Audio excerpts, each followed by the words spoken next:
Hello again. I'm very excited because today we're going to be finishing the book, The Magic Tree House, Ghost Town at Sundown. We're going to be reading two chapters today. Chapter 9, which is called Lonesome Luke, and Chapter 10, which is called Echo from the Past.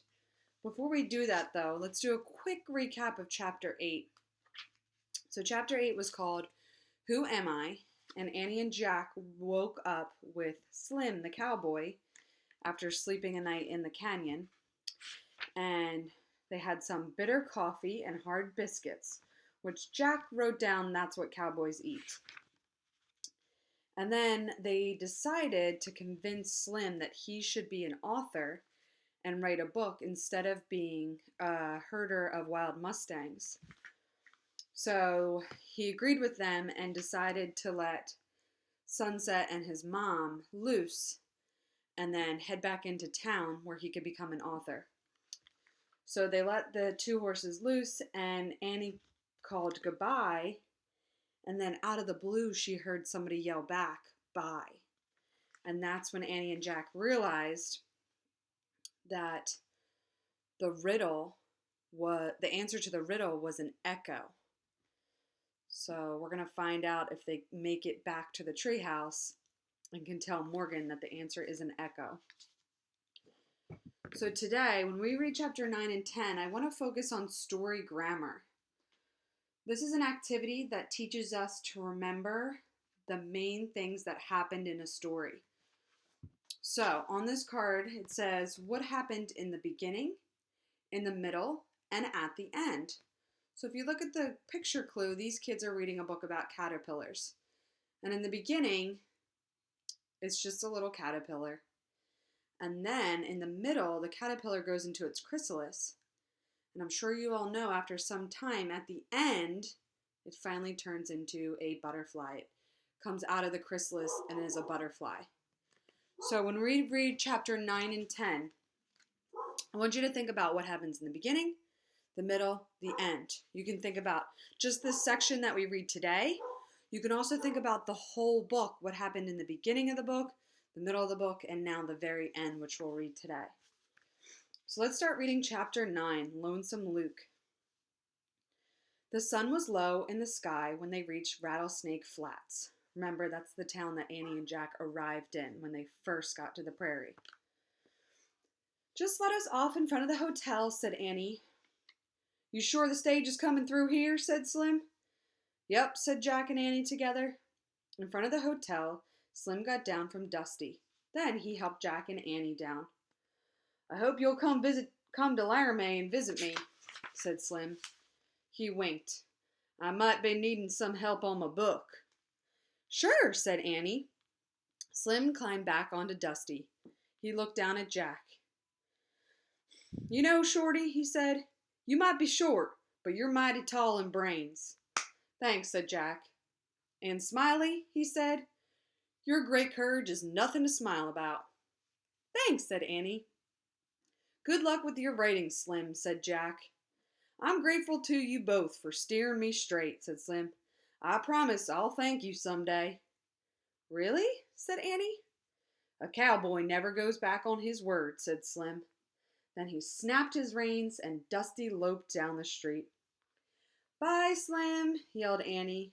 Slim coolly turned one last time. He waved his hat. "So long, partners," he called. Then he rode off into the sunset. Jack let out a deep sigh. "Okay, I'm ready to take my boots off now," he said to Annie. "Me too." They sat down on the porch of the hotel. They started pulling off their boots.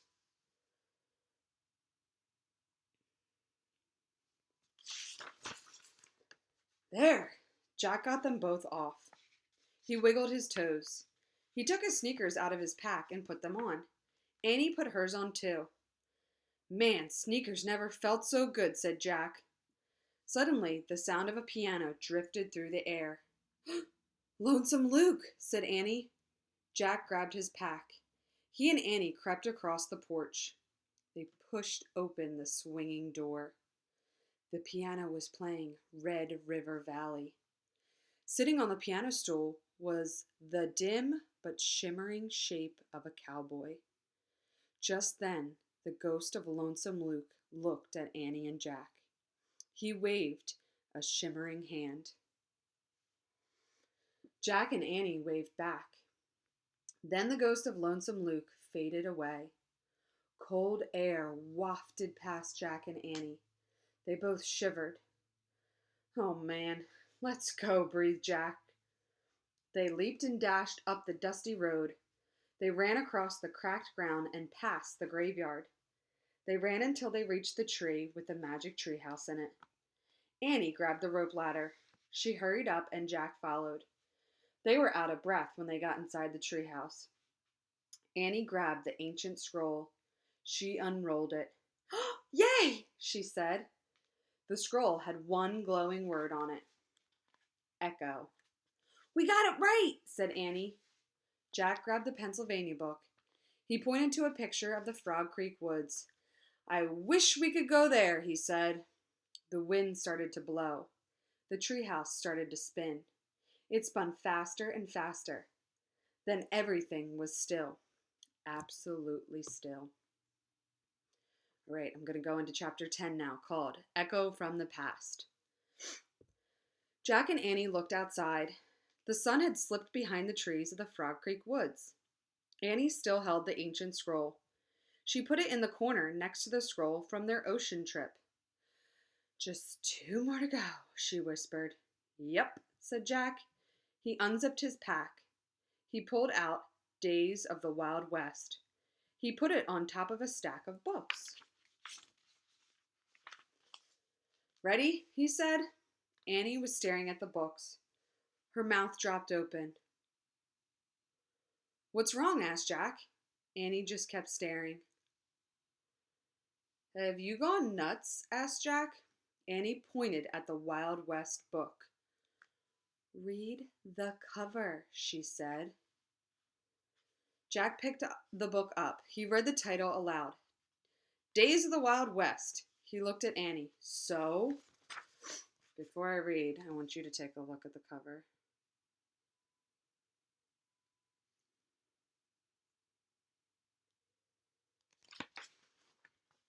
"Keep reading," said Annie. The author's name was below the title. It was in small letters. Jack read, Slim Cooley. Jack gasped. His mouth dropped open. He and Annie stared at the words for a long moment. "Oh, man," whispered Jack. "We were using Slim's book. The book he wrote after he left us." Jack and Annie shook their heads with wonder. Jack opened Slim's book. He looked at the title page. At the bottom of the page he read, Texas Press, Dallas, 1895. So Slim wrote this book in the year 1895. That was a long time ago. Right now, it's 2020. So this book's old, so Annie and Jack went back in time. Jack turned the page. He read the dedication. "With thanks to Smiley and Shorty, 2 strangers who changed my life." Jack looked at Annie. "Slim dedicated his book to us," he said. "Yep," said Annie, and she smiled. Jack placed Slim's book back on the stack of books. Then he and Annie left the treehouse and climbed down the ladder. As they started through the woods, the trees were alive with bird sounds. The air felt soft and moist. "Frog Creek seems so peaceful," said Jack. "No rattlers, no rustlers, and no ghosts." "Yeah, but no Slim Cooley either," said Annie sadly. "I know," said Jack, "but when we read his book, it's like he's talking to us."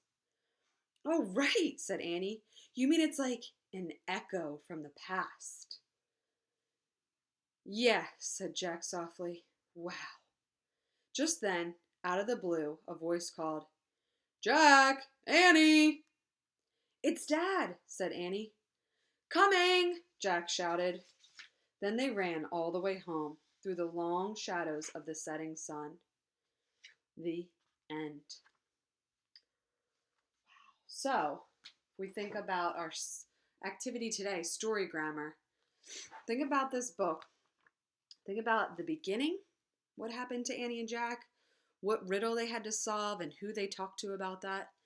Then in the middle, what characters they met, what problem they had, how they solved their problem with the horses and the wrestlers. And then we just finished and read the end. Think about what happened in the end. It's a pretty good book. Thanks for listening with me.